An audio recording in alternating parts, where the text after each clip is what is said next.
बाबा अंबेडकर की मूर्ति को किया आधी रात को खंडित, फिर कुछ युवकों ने उनके ऊपर लाठियों व तेजधार हथियारों से किया हमला। मामला यही नहीं थमा तो दो युवकों को तो इस तरह घायल कर दिया कि उनको रोहतक पीजीआई रेफर करने की नौबत भी आ गई। मौके पर पहुंचा पुलिस प्रशासन के दो पुलिसकर्मियों को भी गंभीर चोटें आई हैं। उसके बाद सभी युवक पानीपत कोर्ट के सामने इकट्ठा होकर प्रदर्शन करने लगे और अपनी मांगों को लेकर कोर्ट के सामने ही बैठ गए। उनका कहना यह है कि जब तक हमारी मांगे पूरी नहीं होंगी हम यहीं पर बैठे रहेंगे। यह एक बार नहीं हर बार हमारे साथ होता आ रहा है। मामला काबड़ी गांव का है। जय भीम के नारों के साथ गूंजा जीटी रोड, पानीपत, हर जगह एक ही नारा, जय भीम जय भीम। यहाँ पर जो नई तस्वीरें हैं उसमें क्या है, उनसे हम बात करना चाहेंगे। समाज में गुर्जर परिवार जो सरपंच है उन लोगों ने वहाँ पर मूर्ति को तोड़ने का काम किया। रात में हमारा वहाँ पे भाई का घर है, वहाँ पर बैठे हुए थे कुछ लोग। उन्होंने घर पे आके लाठियों, डंडों से, गंडासियों से हमारे समाज के, हमारे भाइयों के ऊपर हमला किया और उसके बाद बाबा साहब की मूर्ति को तोड़ने का प्रयास किया और वहाँ पर बाबा साहब की मूर्ति को उन्होंने खंडित किया। वहाँ पर जब हमारे समाज के लोगों ने, हमारे भाइयों ने रोकने का काम किया, रोकने की कोशिश की, तो उन्होंने उनके साथ मारपीट की और पुलिस प्रशासन के सहयोग से हमने वहाँ पे शांति बनाने की कोशिश की। तो उन्होंने पुलिस प्रशासन के साथ साथ सभी लोगों के ऊपर पत्थरबाजी की और उनके ऊपर छतों पर उन्होंने पत्थर डाल रखे थे, ईंटें डाल रखी थी। वहाँ से फेंक करके बहुत सारे लोगों को चोट पहुँचाई, लाठियों से उन्होंने हमला किया, ये जो कि बहुत निंदनीय है। हम ये चाहते हैं कि जो दोषी हैं उनके खिलाफ सख्त कार्रवाई की जाए और प्रशासन इस बात में डील कर रहा है। सरपंच खुलेआम कहता है कि मैंने डीएसपी को 7 लाख रुपए दे रखे हैं, मैंने डीएसपी को खरीद रखा है, इसलिए तुम मेरा कुछ नहीं बिगाड़ सकते। सरपंच गांव में जो मौके का सरपंच है, सरपंच पति और सरपंच ससुर, महिला सरपंच है, सरपंच पति और सरपंच ससुर गांव में माहौल खराब करना चाहते हैं। वो उसके अंदर जातीय रंजिश है, जातीय हिंसा से उसने भाईचारे को खराब करने का काम किया।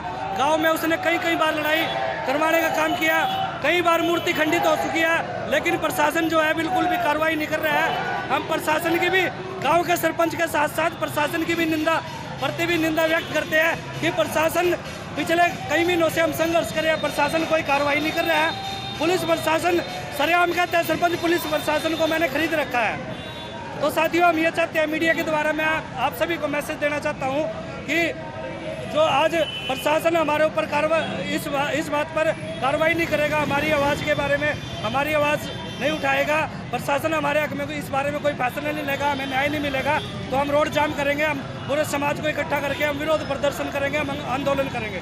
जय भीम। जैसा कि आपने बताया है कि पुलिस प्रशासन आपका सहयोग नहीं कर रहा, क्या आप किसी बड़े अधिकारियों से मिले हो? पुलिस हम एसपी साहब से भी कई बार मिल चुके हैं, डीएसपी साहब से भी हमारी मीटिंग हुई है। डीएसपी साहब ने हमें आश्वासन दिया था कि आप वहाँ पर जो जगह है, आप वहाँ पर बाबा साहब की प्रतिमा को वो करके स्थापित करके, बाबा साहब की प्रतिमा पहले से स्थापित है वहाँ पे, पहले 2-3 बार खंडित हो चुकी है, उसके बाद फिर हमने दोबारा से मूर्ति को स्थापित किया था।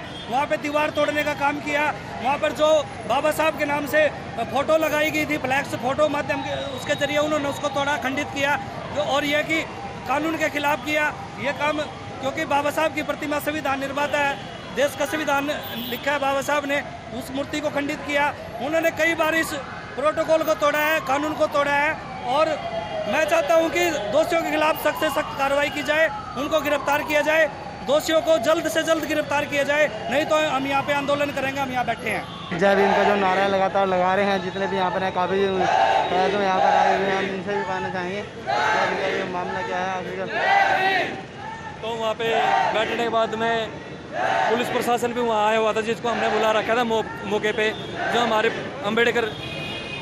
बाबा अम्बेडकर साहब की प्रतिमा लगी हुई है वहाँ पे, उसको तोड़ने की, खंडित करने के लिए कोशिश कर रहे थे। कुछ कस्सा समाज के लोग हैं और सरपंच है गुर्जर समाज का, जो उनका लड़का भी उनके साथ में मिला हुआ है, जिसके चलते हुए पहले भी 5 महीने हो गए हैं। तब उन्होंने डीसी साहब ने, एसपी साहब ने सारा किया था और सरपंच साहब ने मान लिया था, चल भाई ठीक है। और सरपंच साहब ने जैसे लिखा हुआ है कि भाई ये जगह है ना, रेजुलेशन पास करके इनको दी हुई है लाइब्रेरी के लिए और अम्बेडकर भवन के लिए, ठीक है जी। उसके चलते समय जैसे हम रात को अपने ताऊ जी घर पे बैठे हुए थे, वहाँ चेक किया अपने ताऊ जी की, वहाँ पे थे, तो हमने तोड़ फोड़ की आवाज़ सुनाई थी, तो हम एकदम से बाहर निकले, और जिसमें पुलिस प्रशासन भी वहीं मौके पे था उस टाइम पे।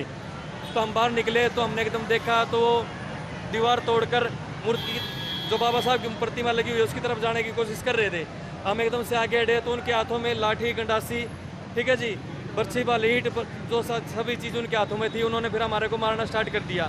हम पहले वहाँ पे 4 लोग थे जो अम्बेडकर सेना के युवक थे वहाँ पे, और फिर पुलिस प्रशासन भी जैसे वहाँ पे मौजूद था, तो पुलिस वालों को भी 2 पुलिस वालों को चोट लगी है। सोनिया तंवर एडवोकेट करनाल से जब वहां पहुंची तो उन्होंने कहा कि जब तक उस व्यक्ति को गिरफ्तार नहीं किया जाता तब तक हम यहां से अपने घर वापस नहीं जाएंगे, या तो उसको जेल में डालें या फिर हमें जेल में डाल दें। यह हादसा अभी नहीं, पहले भी कई बार हमारे साथ हो चुका है। जब भी हम भीम अम्बेडकर साहब की मूर्ति वहां पर लगाते हैं तो कुछ युवक वहां आकर उस मूर्ति को बार बार खंडित कर देते हैं। तो हमारी सरकार से मांग है कि हमें न्याय दिलाया जाए। ये जो विवाद है ये काफी समय से चल रहा है। ग्राम पंचायत काबड़ी के द्वारा एक जगह दी गई थी, प्रस्ताव पारित करके हमें वो जगह दी गई थी और ये कहा गया था कि यहाँ पर बाबा साहब भीमराव अंबेडकर के नाम से पुस्तकालय बनाया जाएगा।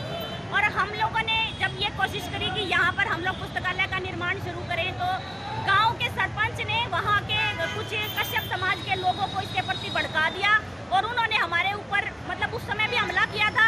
लेकिन डीसी साहब ने दोनों पक्षों को बिठाकर इस बात का समझौता करवाया था कि क्योंकि ग्राम पंचायत ने प्रस्ताव पारित कर दिया है और क्योंकि प्रस्ताव बाबा साहब भीमराव अंबेडकर की लाइब्रेरी के लिए पास हो चुका था, तो ये जगह जो थी वो पुस्तकालय के लिए दे दी।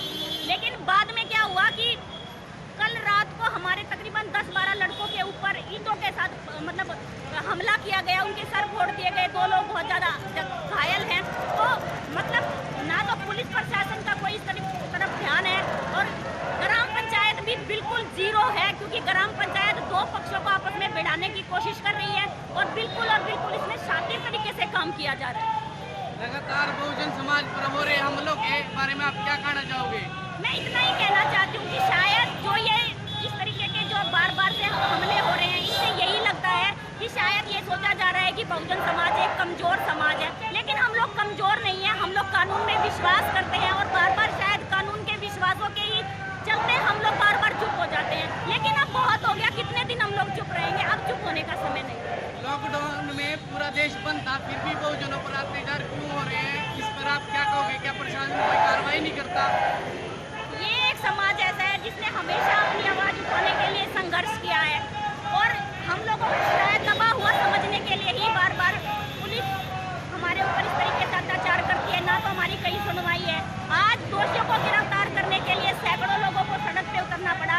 यह पुलिस की अपनी जिम्मेवारी थी कि वो मतलब दोषियों को खुद गिरफ्तार कर ले, लेकिन इंक्वायरी में ही उलझे हुए हैं। आनन फानन में सिर्फ 323-506 का पर्चा दर्ज कर दिया गया, सिर्फ यहाँ के लोगों को चुप कराने के लिए। 323-506 में क्या हो जाएगा? जाते ही जमानत हो जाएगी। तो मतलब सिर्फ हम लोगों को एक लॉलीपॉप दे दिया कि हाँ हमने आपके मतलब दोषियों के खिलाफ FIR दर्ज करा दिया, लेकिन कुछ नहीं है वो। इस पर भीम आर्मी की क्या प्रतिक्रिया रहेगी? मैं भीम आर्मी भारत एकता मिशन की तरफ से जिला प्रभारी करनाल आज अपनी टीम के साथ यहाँ पहुँची हूँ और अगर आज दोषियों को गिरफ्तार नहीं किया गया तो कल शायद प्रदेश भर से भीम आर्मी के लोग यहाँ पर पहुँचेंगे। आज हमारे सहयोगी संगठन अम्बेडकर सेना के साथ ये हुआ है, कल को हमारे साथ भी हो सकता है, किसी के साथ भी हो सकता है। और ये एक ऐसा मुद्दा है जो बाबा साहब भीमराव अम्बेडकर के नाम से जुड़ा हुआ है। तो बाबा साहब भीमराव अम्बेडकर सिर्फ भीम आर्मी के नहीं है, अम्बेडकर सेना के नहीं है, वो पूरे इस देश के हैं। तो हो सकता है देश का हर एक आदमी भी यहाँ आने को मजबूर हो जाए। आपके करनाल में एक बोर्ड भी तोड़ा गया है, कल ही बोर्ड तोड़ा गया था, उस पर आप क्या कहना चाहोगे? करनाल में भी ऐसी घटना हुई? हाँ, कुछ घटिया मानसिकता के लोग हैं जो बार इस तरीके की घटनाओं को अंजाम देते हैं। कल भी ऐसा ही हुआ था, कल करनाल में भी बाबा साहब भीमराव अम्बेडकर के नाम से पुस्तकालय का बोर्ड तोड़ दिया गया था, जिसको पुलिस प्रशासन की सहायता से कल शाम को ही वापस लगवा दिया गया। लेकिन बात वही है कि मानसिकता बहुत घटिया है, बहुत छोटी मानसिकता के लोग हैं। पुस्तकालय जो है वो किसी जाति विशेष का नहीं होता, वहाँ पर सभी लोग पढ़ने के लिए आएंगे, ये हम उनको समझाना चाहते हैं। मैं वेद दुआ सुगवाणी चैनल से, आइए हमारे चैनल को देखिए, देखने के बाद लाइक करें, शेयर करें, सब्सक्राइब करें और समाचार और विज्ञापन के लिए संपर्क करें। धन्यवाद।